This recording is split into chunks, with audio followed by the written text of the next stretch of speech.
From KJZZ's The Show, this is The Analogs. Stories about people who make things by hand and what those things tell us about those people. This is episode 5, The Rhythm of the Press. Put a typewriter in with my casket in the grave. I needed an escape. I love being able to manipulate the machine with my body instead of just pressing a button.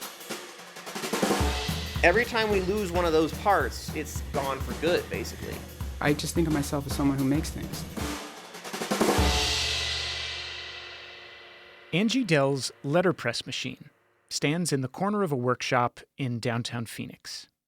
The press is about 3.5 feet tall, and it's an elegant combination of levers, cranks, and wheels. The press is flanked by a pair of windows because Angie likes working in sunlight. There's no outlet in this particular corner of the workshop, but that's not a problem because the press doesn't need to be plugged in. This press is from 1911, so it's over 100 years old, and they just don't make them like they used to. So you can... Yeah, and just looking at it, I mean, it's all like wood and really heavy, I don't know, is that steel or iron? Iron, yeah. I had to use a forklift to bring it into the space because it cannot be moved. It is super heavy. To run the letterpress, Angie has to practically climb on board the thing. These are foot pedals here, Yes. if I'm not mistaken. Yes, this is an operating foot pedal. This is the brake. Printing this way is a full body process. First, Angie squeezes a spiral pattern of ink onto a large metal plate. Angie's feet, meanwhile, start working the pedals, which makes the wheels start to spin. If you squint, it's almost like Angie's riding a unicycle that doesn't move. As the wheels turn, a pair of rollers start sliding back and forth across the ink spiral, gradually coating the circular plate with a thick layer of ink. And the ink disc turns a little bit every time the rollers come up and down. As you can see, it actually has a process for moving it.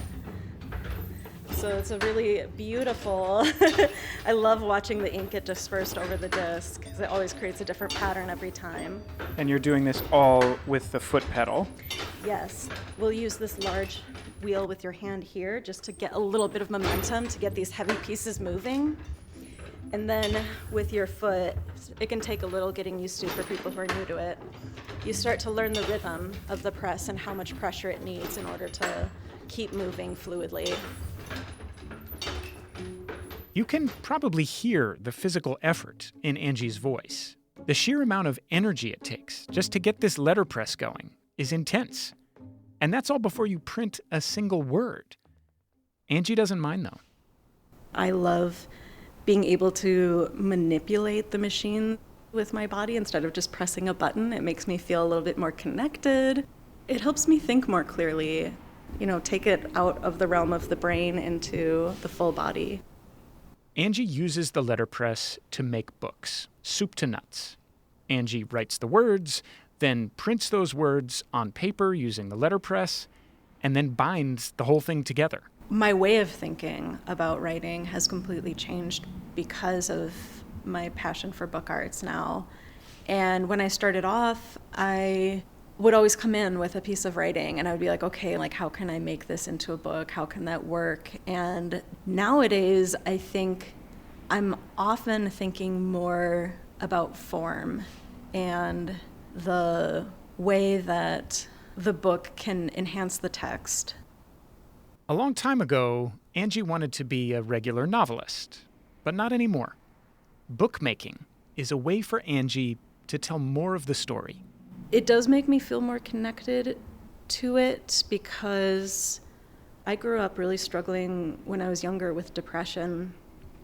And I've just found over time, if I am sitting still, if I am looking at a computer, if I'm looking at a screen, that's what gets me sort of caught up too much in my own head and tunneling into, I think, a heaviness. I think I was writing a lot of kind of dramatic or heavy things as a writer, And I had a harder time figuring out how to be like joyful as a writer. For me, the physical process is what brings me joy. There's something deeply connected with like our sensory body experience that stimulates our brain in a different way. So if I'm going to be spending all day or staying up late at night finishing a project, I would much rather be doing something that makes me feel alive and makes me feel awake than something where I'm just kind of like sinking further and further into my psyche, if that makes any sense. That makes a lot of nice sense. Balance. Yes. Thank you for sharing. On the day I visited the workshop, Angie had just started working on a new project. I'm working on a book right now that's it's a small book that's about American obsession with grassy lawns and how I grew up in the Midwest. When I get back and I get to like feel the grass in my hands in Wisconsin, it really, really makes me emotional. So I became interested in being like, okay, so what is that for people? Like, why are we so obsessed with having a lawn? And a lot of it for me came back to smell. I know that a little bit about how our sense of smell works and how it's so closely associated and located in the brain to our emotional receptors and our memory. And so that is why going back to Wisconsin, like I am just walking around like smelling everything because I don't have a good memory. And so it's hard for me to remember childhood unless I'm like experiencing the senses. As a writer, Angie had always struggled with how to write about smell. So for this project, instead of trying to describe smell, the book itself will be a vessel for smell. In addition to the book, Angie is making an envelope for the book, and the envelope will be scented to smell like a freshly cut lawn. So that hopefully, at least for those buying a book and then opening it right away, they will be able to receive that scent of grass. Wow. It won't last for a long time, I don't think, but I think it'll be a really cool experience.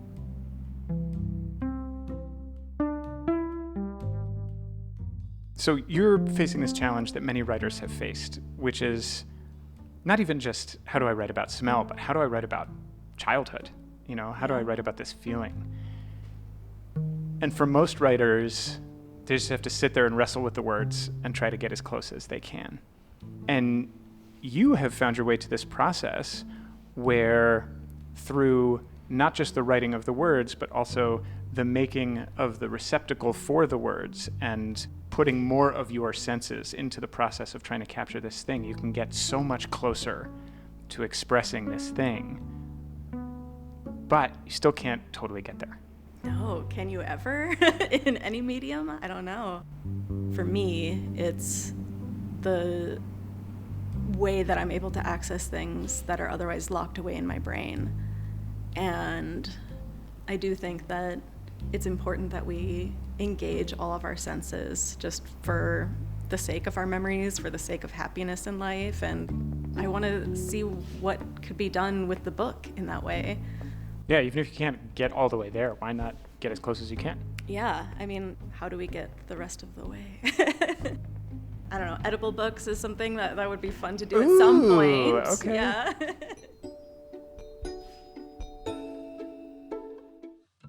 The Analogs is a production of The Show on KJZZ 91.5 in Phoenix, Arizona. This episode was written and edited by me, Sam Dingman, and produced with Amber Victoria Singer. The show's executive producer is Amy Silverman.